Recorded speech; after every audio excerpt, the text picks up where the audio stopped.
тариф саясаты менен кошо Кудайым буйруза биз энергетикада чоң өзгөрүүлөргө барабыз. Биз жанагы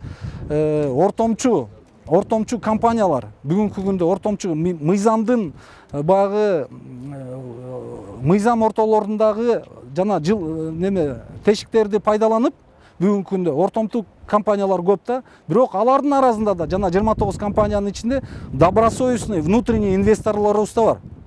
Ошон үчүн биз бүгүнкү күндө тарифный политика менен ушул жанагы 29 компаниянын деятельностун регулировка кылганга өзүбүздүн механизмдерди иштеп чыгарып атабыз.